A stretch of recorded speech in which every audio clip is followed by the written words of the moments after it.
Hi everybody, this is Adri with Raising Batman. If you've never visited my page before, I made this page about my son, Gage, Batman. He's 6 years old. He has severe autism and ADHD. I'm going to see if I can try to make this video today because I have my daughter with me and she's sick. So she's probably going to be coughing in the video and stuff like that. Sorry. But my son is in, he's in ABA right now. And we're just kind of hanging out in the car so we don't spread her germs around to everybody. And I was thinking a lot about it last night. And I wanted to make this video because I guess it's just this time of year. I've seen a lot of moms talk about just getting a diagnosis, and everybody's going through the beginning stages. And I thought about it. I got Gage's diagnosis around this time of year. It was December, and he was 3 years old, and Harley was like 2 or 3 weeks old. He has a younger sister named Harley Quinn. So I wanted to share some of things that I've learned along the way, because all these other moms are asking, anybody have any tips or tricks? Anybody have any advice? Just going through this process. And I just wanted to share what I've always tell other moms whenever they ask this. So basically, the best advice I ever got, or kind of gave to myself, learned along the way, was take one day at a time. Everything is so overwhelming and hard to process everything, hard to take it all in, especially at once. It is a lot. It is an emotional roller coaster. You got to go through all the stages of your anger, your grieving, all that stuff, to where I am, to where you can finally just accept it. And I tell you, all that stuff is very normal, and the stage where I'm at is very relieving. It's like a weight was lifted off of my shoulders once I just started just kind of living in the moment with him, taking one day at a time and just accepting it. Just don't try to overload yourself with everything. Every problem that comes along, just deal with it when you get to that bridge and cross it. Don't try to overwhelm yourself with the what ifs all the time. What if I did this different? What if this never happens? What if they don't ever do this? What if they don't ever talk? What if they don't ever, everything like that. Staying awake at night, worrying about all that stuff. Yes, it's normal. And yes, you do want to plan for the future, because I know a lot of you are probably there right now too, of you have a teenager or an adult, and you don't know if you're considering like a group home or something like that, or if you have a child that is going to be able to be on their own and everything.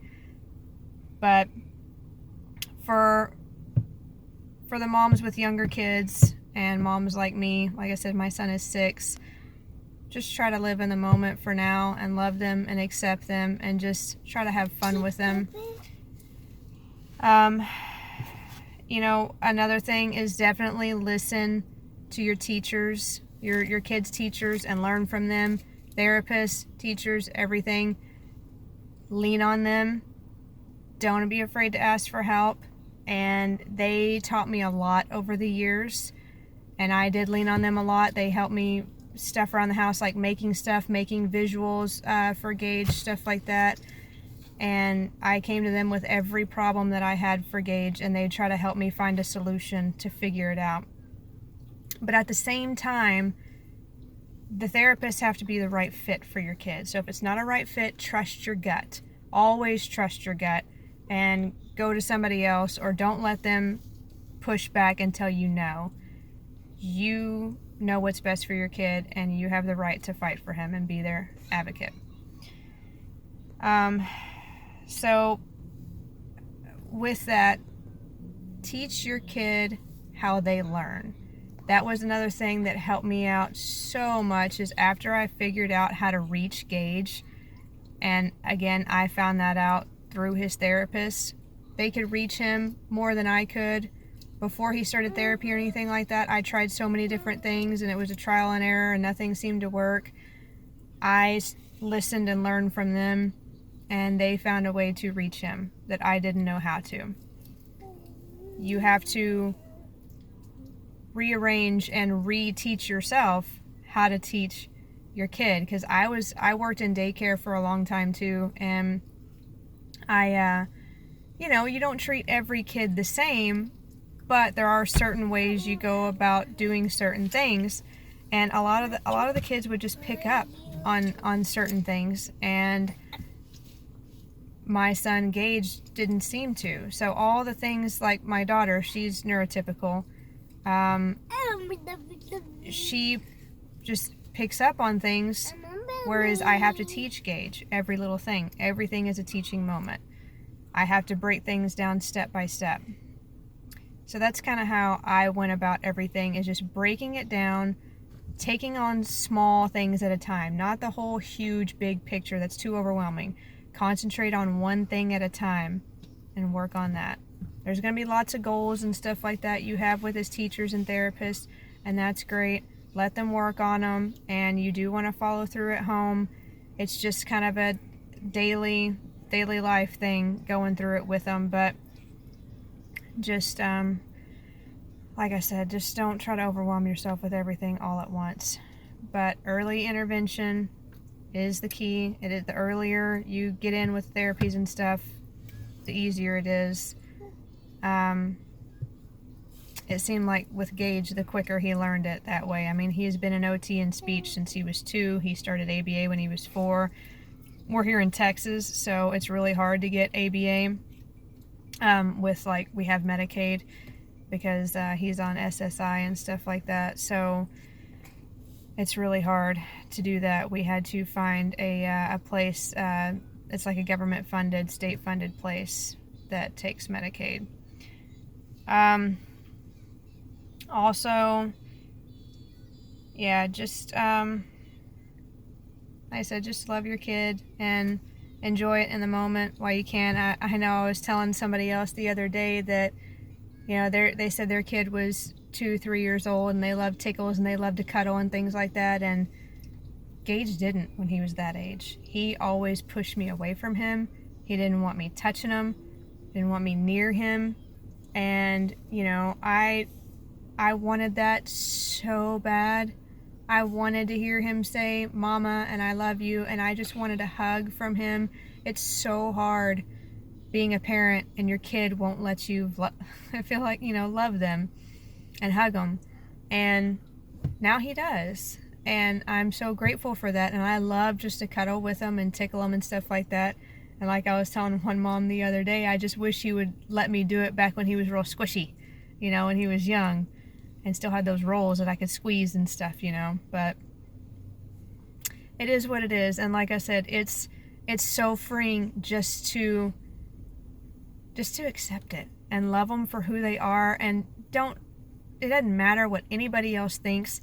The milestones that they're supposed to be reaching at a certain time, and like I mentioned in my other Christmas video, and that's another thing, is people get down this time of year, they don't know what to get their kid, and they see all these other kids playing with all this other stuff, or they hear this other kid, talking at this age and stuff like that. That stuff doesn't matter. If your kid is 16 years old and he wants to play with something that's made, a toy that's made for a 1-year-old, let him do it. Whatever makes him happy, who cares? Just let all that stuff go. Let it all go, and they'll do things in their own time and when they're ready. And and that's okay. It's okay to feel all those emotions and be sad and work that out and get it out. That's healthy. You want to do that. You don't want to bottle it all up. But at the same time, don't dwell on it, because nothing's going to change that. You know, they're not going to grow out of their autism. It's always going to be there.